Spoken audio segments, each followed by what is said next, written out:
Good morning students, কেমন আছো তোমরা? ঠিক আছে, আমি ভালো আছি। আজ ক্লাস 10 এর 1.3 এ 9 নম্বর তোমাদেরকে পড়াবো। ঠিক আছে, তো অঙ্কটা দেখো। কলমের মূল্য প্রতি ডজনে 6 টাকা কমলে 30 টাকায় আরো 3টি বেশি কলম পাওয়া যায়। কমার পূর্বে প্রতি ডজন কলমের মূল্য নির্ণয় করি। ঠিক আছে, তাহলে আমাদের প্রতি ডজন কলমের মূল্য নির্ণয় করতে হবে। বেশ, তাহলে প্রথমে আমরা নিচ্ছি ধরি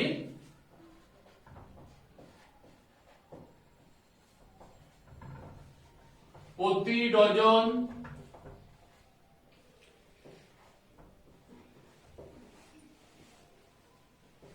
কলমের মূল্য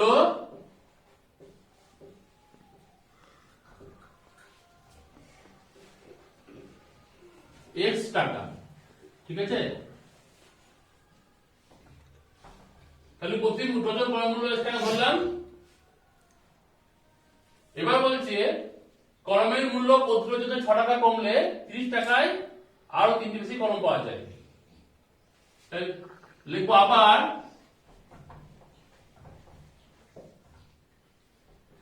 প্রতি ডজন কলমের মূল্য, যেহেতু বলছে 6 টাকা কমছে, হবে x মাইনাস 6 টাকা। এবার 30 টাকায়, এবার লিখবো অতএব 30 টাকায় কলম পাওয়া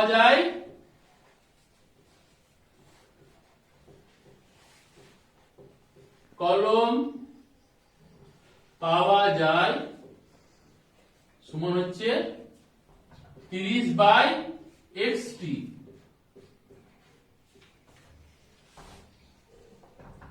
আবার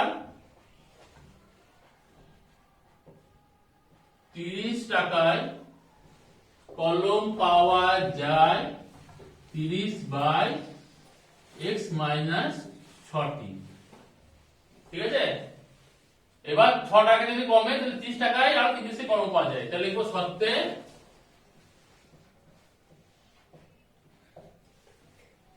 30/x মাইনাস 6 মাইনাস 30/x সমান 3টি। তাই তো, মানে 3টিকে আমরা ডজন করবো, মানে 3/12। তাহলে লিখবো 1 ডজন সমান হচ্ছে 12টি।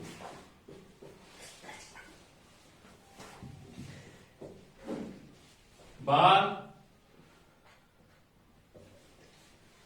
x আর x মাইনাস 6 লসাগুটা হবে x ইনটু x মাইনাস 6। ঠিক আছে, x মাইনাস 6 দিয়ে এটা ভেঙে কেটে গেল। x ইনটু x মাইনাস 6 কে x মাইনাস 6 দিয়ে ভাগ করলে x মাইনাস 6 টা কেটে গেল। তাহলে হবে 30x minus x minus x into x minus 6 কে x দিয়ে ভাগ করলে x টা কেটে গেল।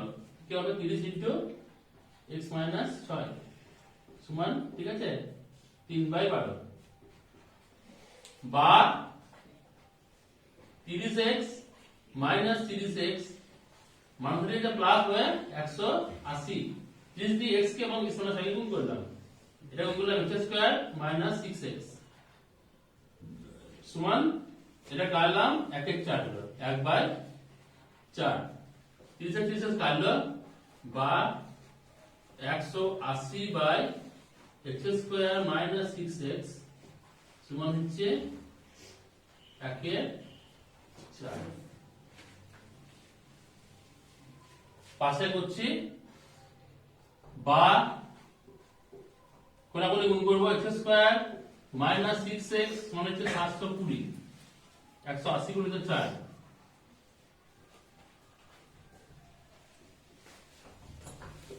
বা x স্কয়ার মাইনাস 6x, হ্যাঁ এটা মাইনাস 720 করে দিলাম, প্লাস এর কিছু মাইনাস হয়ে গেল। ঠিক আছে, ফ্যাক্টর করব x স্কয়ার। ঠিক আছে, এটা ফ্যাক্টর করতে হবে 24 30 30 মাইনাস 24।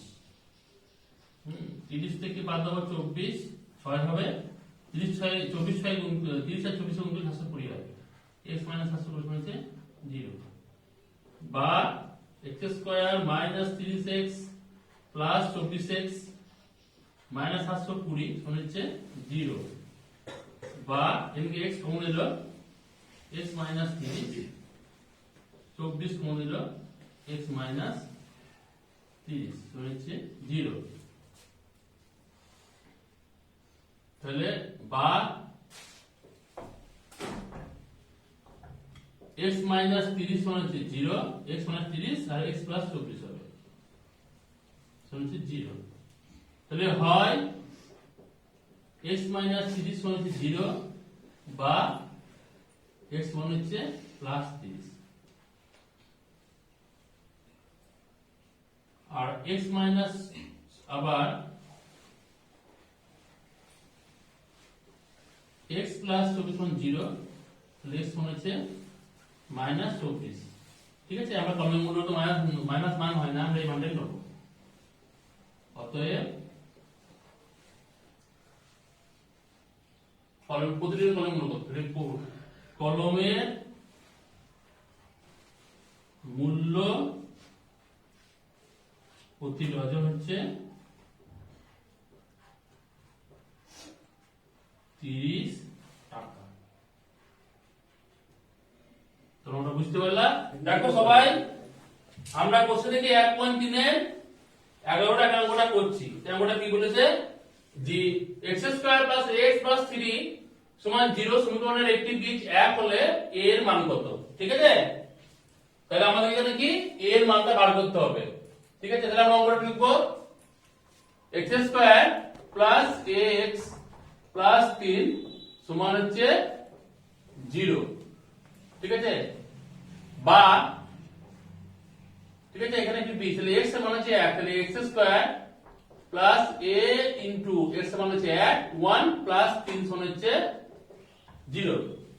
ঠিক আছে, বুঝতে পেরেছো? এখানে x সমান হচ্ছে 1, এখানে লিখে দেবো ব্র্যাকেটে x সমান হচ্ছে 1, তাহলে x সমান এখানে 1, তাহলে 1² + a * 1 x সমান + 3 সমান হচ্ছে 0। বা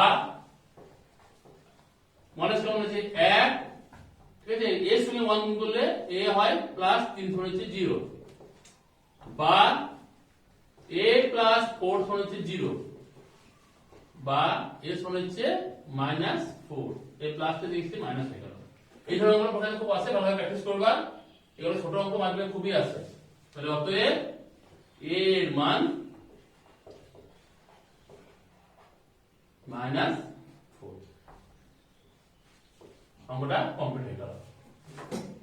দেখো সবাই, এখানে আমরা আজ 1.3 এর 11 অঙ্কটা করছি। এখানে বলেছে x² * 2 + b * x + 6 সমান 0 সমীকরণের একটি পিচ যদি 2 হয় তাহলে অপর পিচটির মান কত? ঠিক আছে, তাহলে অঙ্কটা লিখব x² -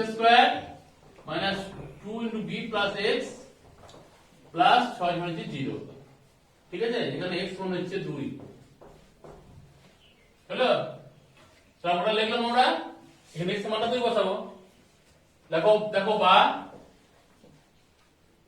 x মানে 2a², হ্যাঁ, 2 + b, x এর মান কত? 2 + 6 সমান হচ্ছে 0। হয়ে যাচ্ছে তো? x এর মান হচ্ছে 2, তো 2a² - 2 + b * x এর মান হচ্ছে 2 + 6 সমান হচ্ছে 0, বা 4, ঠিক আছে, এটা গুণ করব, -4 - 2b + 6 সমান হচ্ছে 0, +4 -4 কেটে গেল, বা -2b সমান হচ্ছে + 6 সমান হচ্ছে 0, বা 2b সমান হচ্ছে -6, প্লাসটা মাইনাস হয়ে যাবে, বা b সমান হচ্ছে -6/-2 কেটে গেল, 3 3 2 6, তাই b সমান হলো 6।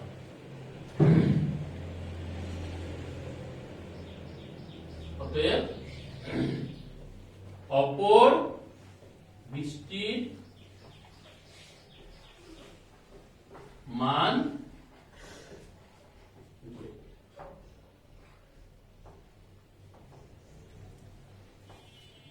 দেখো, তোমরা যদি অসুবিধা থাকলে বললো।